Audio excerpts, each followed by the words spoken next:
The 1960s gave us 2001, A Space Odyssey and Planet of the Apes, sure. But what if I told you that the decade's most mind-bending, revolutionary science fiction wasn't playing at your local multiplex? While everyone was watching Charlton Heston discover he was on Earth all along, dozens of brilliant, weird, and absolutely essential sci-fi films were slipping through the cracks. How many of these cinematic gems will you recognize? I'm betting not many, and that's exactly why we're here. Alphaville, 1965. Jean-Luc Godard's Alphaville isn't just underrated, it's criminally ignored by mainstream sci-fi discussions, which is frankly insane considering it might be the most prophetic film ever made about our digital dystopia. Here's the kicker. Godard created a futuristic cityscape without building a single set or using any special effects. Instead, he filmed in contemporary Paris, using modern architecture and neon signs to create an alien world that feels more relevant today than it did in 1965. Eddie Constantine plays Lemmy Caution, a secret agent investigating the totalitarian city of Alphaville, ruled by a computer called Alpha 60 that has banned emotion and love. The computer's voice, created by feeding lines through a mechanical speech synthesizer, sounds eerily like early versions of Siri or Alexa. Coincidence? Hardly. Goddard was predicting our algorithmic future with terrifying accuracy. What makes Alphaville so unsettling isn't its vision of technology, but its vision of humanity's surrender to it. Citizens speak in logical, emotionless phrases, creativity is outlawed, and individualism is systematically erased. Sound familiar? This was 1965, decades before social media algorithms started curating our thoughts and emotions. The film flopped commercially because audiences expected Flash Gordon-style ray guns and rocket ships. Instead, they got philosophical meditation disguised as a noir detective story. Critics called it pretentious. I call it genius. Alphaville didn't just predict our digital dystopia, it gave us the blueprint for understanding how we'd sleepwalk into it.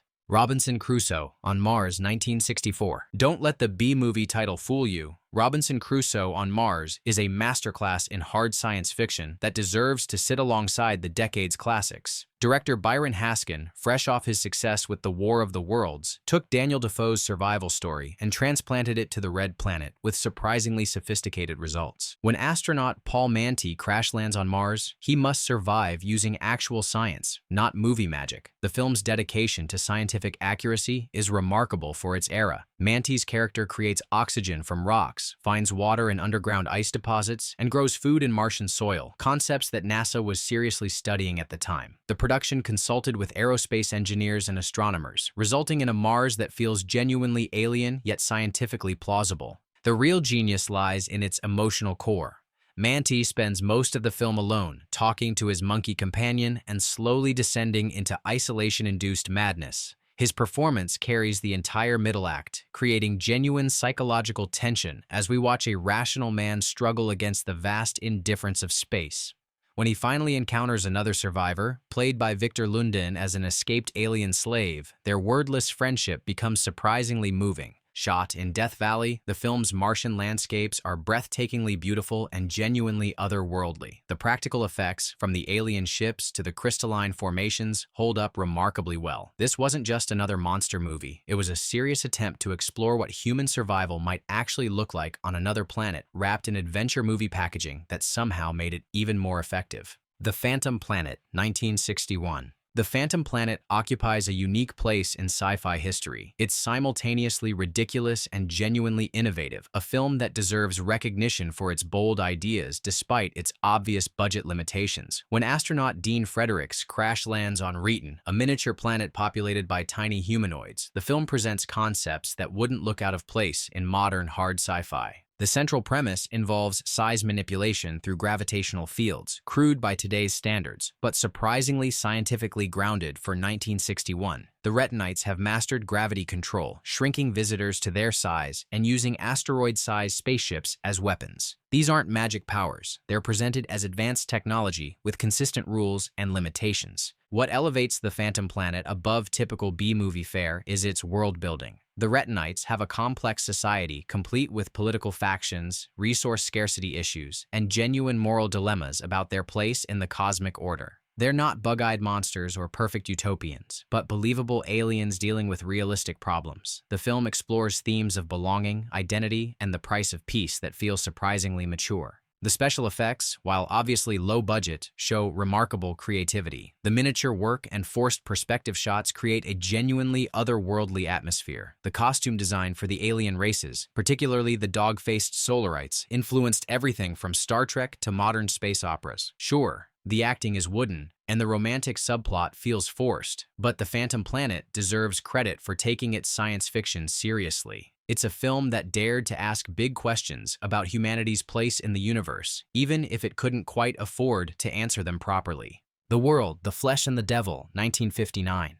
Technically released in 1959, but setting the template for 60s post-apocalyptic cinema, The World, the Flesh, and the Devil is a haunting meditation on race, isolation, and human connection that remains devastatingly relevant. Harry Belafonte plays Ralph Burton, a mine inspector who emerges from an underground accident to find New York City completely empty, and the film uses this premise to explore America's racial tensions with unprecedented boldness. The opening act is pure cinematic poetry. Belafonte wanders through an eerily deserted Manhattan, calling out to empty streets and abandoned cars. Director Ranald McDougall shoots the city as a character itself, beautiful but hostile, familiar yet alien. The practical challenge of emptying New York streets creates an atmosphere of genuine unease that digital effects could never replicate. When Belafonte encounters Inger Stevens' Sarah, the film becomes a complex exploration of attraction and social taboos. Their growing relationship is complicated not just by the end of the world, but by the racial barriers that still exist even when they're seemingly the last two people alive. The arrival of Mel Ferrer's Benson turns their triangle into a powder keg of sexual and racial tension. What's remarkable is how the film addresses racism without ever becoming preachy or obvious. The tension between the characters stems from deeply internalized social conditioning that persists even after society itself has vanished. It's a profound statement about how prejudice operates at a psychological level that transcends external circumstances. The film's climax, where all three characters realize they must overcome their prejudices or destroy each other, feels both inevitable and tragic. This wasn't just another monster movie. It was using science fiction to hold up a mirror to America's deepest social problems. This Is Not a Test, 1962. Cold War paranoia reached its cinematic peak with This Is Not a Test, a claustrophobic psychological thriller that uses the threat of nuclear annihilation to dissect American society's fractures. When a small-town sheriff receives orders to set up a roadblock and prepare for imminent nuclear attack,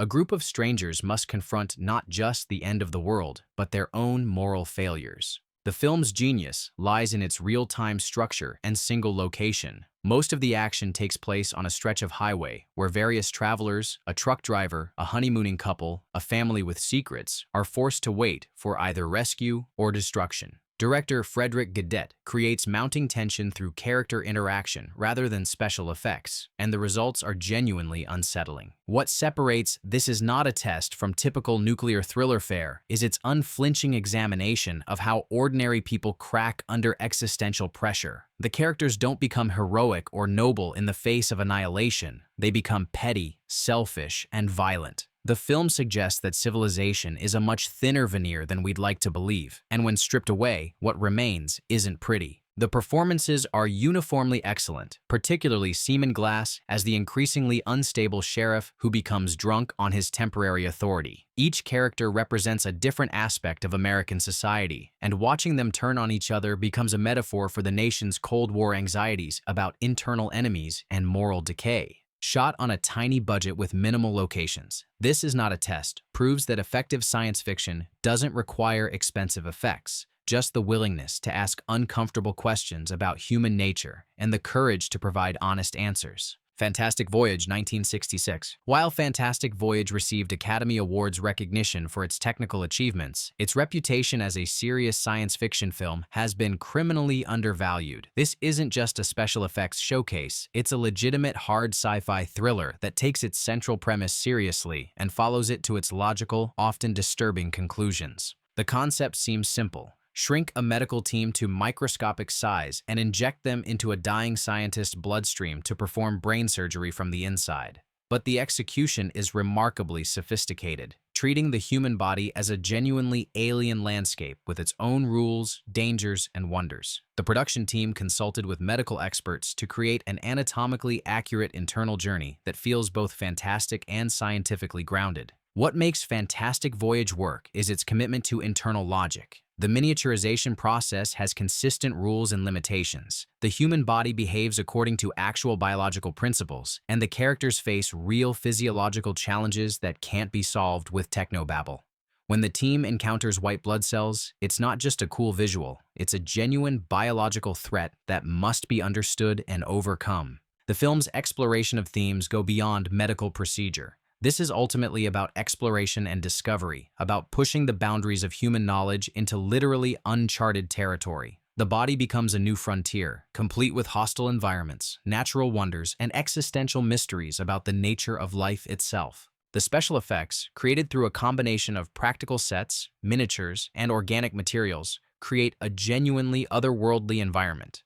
The cardiovascular system becomes a flowing cavern. The lungs transform into a breathing forest, and the brain resembles an electric storm. Its body horror and space exploration rolled into one unforgettable experience. The Time Travelers, 1964. Ib Melchior's The Time Travelers deserves recognition as one of the most inventive, low-budget sci-fi films of the decade, a time travel story that uses its premise to explore genuine philosophical questions about fate, progress, and human nature. When a group of scientists accidentally opens a portal to the year 2071, they discover a post-apocalyptic Earth where survivors struggle to rebuild civilization while fighting off mutant attacks. The film's strength lies in its world-building and internal consistency. The future Earth feels genuinely lived in, with detailed technology, social structures, and survival strategies that make logical sense. The underground civilization has developed fascinating solutions to resource scarcity, population control, and defense against surface threats. This isn't just window dressing, it's a carefully constructed society with believable problems and solutions. What sets The Time Travelers apart from typical time travel fare is its treatment of causality and free will. The scientists' arrival in the future begins to create paradoxes that threaten both timelines, and the film explores the moral implications of knowledge about future disasters. Can they change history? Should they try? The answers are more complex and unsettling than most films dare attempt.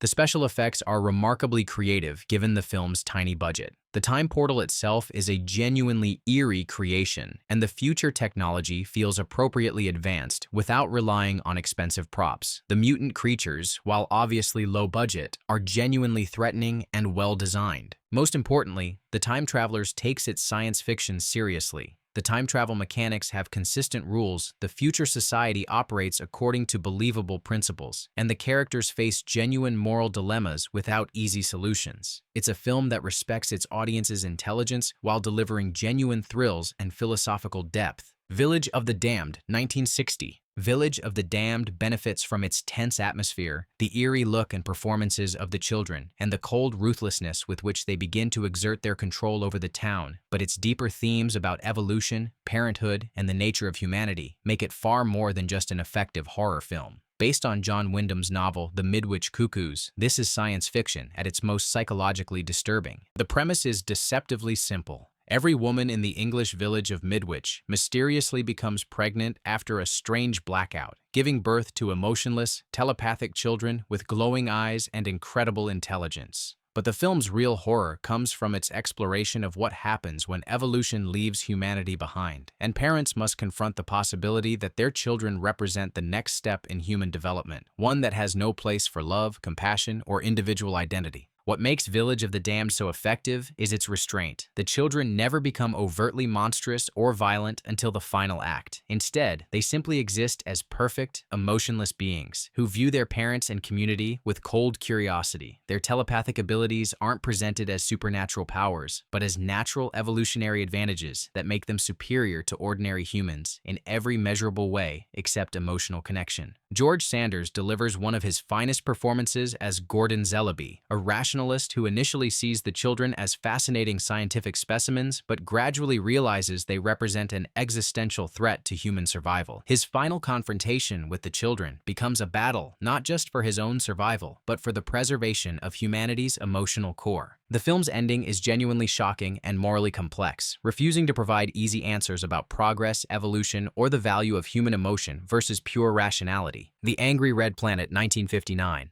The Angry Red Planet stands as a fascinating artifact of late 50s science fiction that deserves more recognition for its bold visual experimentation and surprisingly complex themes about exploration, colonization, and humanity's place in the cosmic order. When the first manned mission to Mars returns with only 2 survivors and no memory of what happened, their recovered footage reveals a planet that's both beautiful and terrifyingly hostile. What immediately sets the Angry Red Planet apart is its distinctive visual style. The entire Martian sequences are filmed through a process called cinemagic, which gives everything a red-tinted, otherworldly appearance that's both artificial and genuinely alien. This wasn't just a cost-cutting measure. It was a deliberate artistic choice that creates an atmosphere of constant unease and otherworldliness that no amount of expensive sets could match. The Martian creatures are wonderfully bizarre creations that feel genuinely alien rather than earthly animals in monster makeup. The rat-bat spider, the giant amoeba, and especially the plant creatures demonstrate real imagination in creature design. These aren't just obstacles for the heroes to overcome.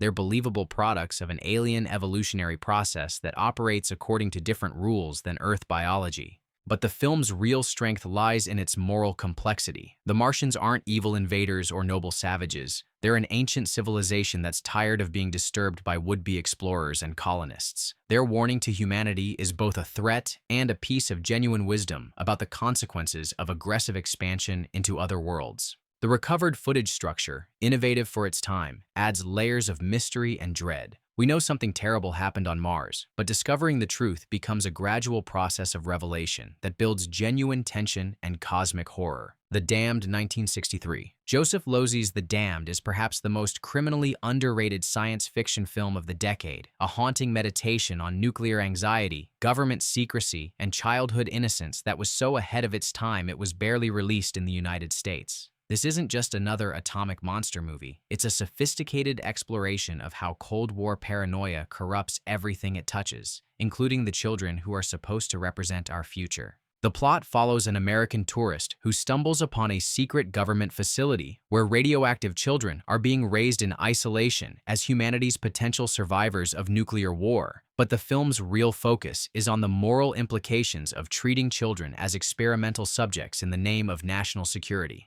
These aren't mutant monsters. They're ordinary kids whose only crime is carrying the genetic markers that might help humanity survive atomic catastrophe. Losey, an American exile who fled McCarthyism, brings a genuine outsider's perspective to British Cold War anxieties. The film's treatment of government authority is deeply suspicious, presenting officials as well-meaning but fundamentally corrupted by their acceptance of unthinkable moral compromises. The scientists and military personnel aren't evil. They're ordinary people who've convinced themselves that experimenting on children is a necessary sacrifice for the greater good. What makes The Damned so disturbing is its refusal to provide easy answers or moral clarity. The children are genuinely dangerous to normal humans. The government's fears about nuclear war are entirely rational, and the alternatives to the program might be even worse. Yet the film never lets us forget that we're watching children being systematically destroyed by adult fears and political calculations. The cinematography is stark and beautiful, capturing both the natural beauty of the English coast and the sterile horror of the underground facility where the children live. The Power, 1968. Based on Frank M. Robinson's novel, The Power represents late 60s science fiction at its most psychologically complex, a paranoid thriller about telepathic abilities that uses its supernatural premise to explore themes of power, corruption, and the thin line between genius and madness.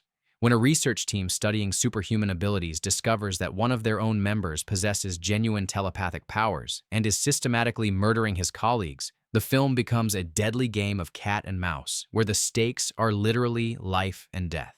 What elevates The Power above typical ESP thriller fare is its realistic treatment of scientific research and academic politics. The characters aren't generic horror movie victims. They're believable scientists with complex motivations, personal rivalries, and professional ambitions that make them vulnerable to manipulation. The research facility feels authentically bureaucratic, complete with funding issues, personality conflicts, and ethical debates about the nature of their work. George Hamilton delivers a surprisingly strong performance as the protagonist who realizes he's being hunted by someone with the power to kill with a thought. The paranoia builds gradually as he discovers that anyone around him could be the telepathic killer and that his own memories and perceptions might be artificially manipulated. The film creates genuine psychological horror through suggestion and atmosphere rather than special effects. The exploration of power, both telepathic and institutional, gives the film unexpected depth. The killer isn't motivated by simple madness or evil, but by a coldly rational belief that superior beings have the right to eliminate their inferiors. It's a chilling examination of how exceptional abilities can corrupt moral reasoning and justify unthinkable actions. Director Byron Haskin uses the film's modest budget effectively, creating tension through lighting, sound design, and careful editing rather than expensive effects. The result is a psychological thriller that works on multiple levels as both entertainment and social commentary. Crack in the World, 1965.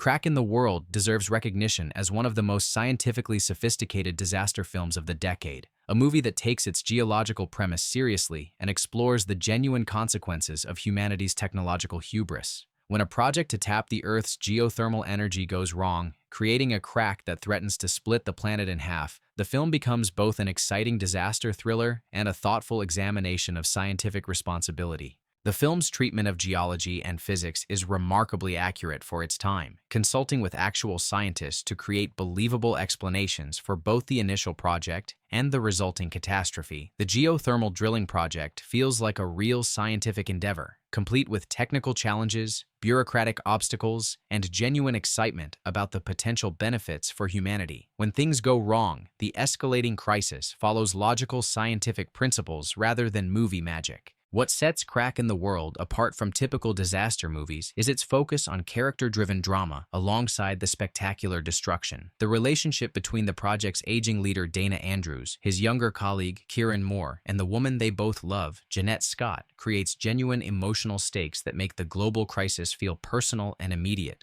The special effects, while obviously dated, demonstrate remarkable creativity and ambition. The crack itself becomes a character in the film, growing and spreading according to believable geological principles while threatening increasingly larger populations. The climactic attempt to stop the crack by detonating a nuclear bomb in space is both scientifically grounded and visually spectacular. Most importantly, Crack in the World doesn't shy away from the moral implications of scientific progress. The film suggests that humanity's greatest achievements often carry the seeds of its potential destruction, and that the line between beneficial progress and catastrophic overreach is thinner than we'd like to believe. Quartermass and the Pit, 1967. Known in the United States as 5 Million Years to Earth, Quartermass and the Pit represents British science fiction at its absolute peak, a film that seamlessly blends archaeological mystery, alien invasion, and social commentary into one of the most intelligent genre films ever made. When construction workers uncover what appears to be an unexploded World War II bomb, the discovery leads to revelations about human evolution, ancient alien intervention, and the psychological roots of racism and violence. The film's genius lies in its gradual revelation of an increasingly complex and disturbing truth. What begins as a simple archaeological mystery slowly reveals itself to be evidence of ancient Martian colonization attempts that influenced human evolution in ways both beneficial and terrifying. The aliens didn't just visit Earth, they attempted to transform early humans into psychic extensions of their own dying civilization, creating genetic triggers for violence and tribal hatred that still influence human behavior millions of years later.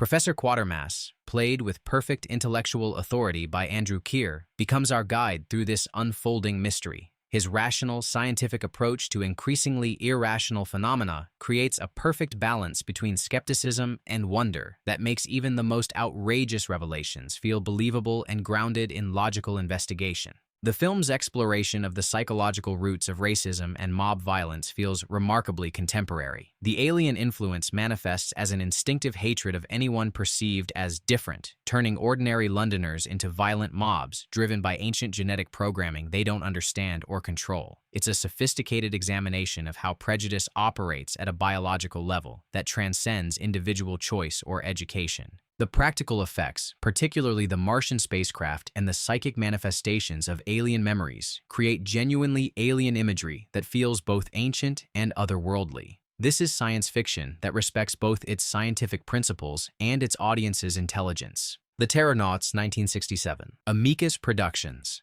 The Terranauts is a wildly ambitious space opera that deserves far more recognition for its imaginative world-building and surprisingly sophisticated themes about communication, cooperation, and humanity's potential role in a galactic civilization. When radio astronomers detect and respond to signals from space, they're transported to an alien space station where they must prove humanity's worth as potential members of an interstellar alliance. The film's central premise, that Earth is essentially on trial to determine whether humans deserve to join a galactic community, allows for genuine exploration of what makes humanity unique and valuable from an alien perspective. The aliens aren't conquerors or victims, but potential partners who need to evaluate whether humans can overcome their violent tribal instincts long enough to contribute meaningfully to a larger cosmic society. What sets the Terranauts apart from typical alien contact stories is its focus on problem-solving and cooperation rather than conflict and conquest. The human characters must work together with various alien species to defend the space station against attack, learning to appreciate different forms of intelligence and communication in the process. It's a genuinely optimistic vision of first contact that feels refreshingly mature. The production design is remarkably creative, creating multiple alien environments and species on an obviously limited budget. The space station feels genuinely lived in and multicultural, with different areas designed for different alien physiologies and social needs. The alien creatures themselves are imaginative and well-designed, feeling like products of genuinely different evolutionary pressures. The film's message about the importance of cooperation and understanding across cultural and species boundaries feels remarkably contemporary. This isn't just entertainment, it's a sincere attempt to imagine how humanity might mature beyond its current limitations and become worthy of membership in a larger cosmic community. Barbarella, 1968. Roger Vadim's Barbarella closed out the decade with a psychedelic space opera that was simultaneously ahead of its time and completely of its time, a film that deserves reassessment as both a feminist statement and a genuine piece of science fiction world-building. Based on Jean-Claude Forest's comic series, Barbarella creates a 41st century universe where sexuality is liberated, technology is organic, and adventure is a form of artistic expression. What makes Barbarella remarkable isn't just its famous sexual liberation themes, but its genuinely imaginative approach to future technology and social organization. This is a society that has evolved beyond violence, war, and sexual repression into something genuinely alien yet appealing. The technology is biological and pleasure-focused rather than militaristic. The architecture is sensual and organic, and even space travel becomes a form of aesthetic experience. Jane Fonda's performance as Barbarella creates a character who's both sexually liberated and genuinely innocent, not naive, but free from the psychological damage and hang-ups that define most film characters. Her approach to problems is creative and non-violent, using intelligence, sexuality, and genuine kindness to overcome obstacles that would require violence in typical space operas. The film's visual design is genuinely groundbreaking, creating alien environments that feel both futuristic and organic. The costumes, sets, and special effects work together to create a universe that operates according to different aesthetic and social principles than our own. This isn't just eye candy, it's genuine world building that imagines how human society might evolve beyond current limitations. Most importantly, Barbarella treats female sexuality as a source of power and agency rather than victimization or objectification. In an era when most sci-fi heroines were either victims or warriors, Barbarella presents a character who uses her intelligence, sexuality, and compassion as tools for solving problems and creating positive change. So there you have it, 15 films that prove the 1960s were far more adventurous and intellectually ambitious than most people realize. These weren't just B-movies filling drive-in theaters. They were genuine attempts to explore the biggest questions about humanity, technology, and our place in the universe. From Goddard's digital dystopia predictions to Barbarella's sexual liberation, these films were pushing boundaries and challenging audiences in ways that make today's blockbusters look timid by comparison. Have you seen any of these hidden gems? Drop your thoughts in the comments, and if you've got other forgotten 60s sci-fi favorites, share them below. The space race may be over, but the search for great cinema never ends.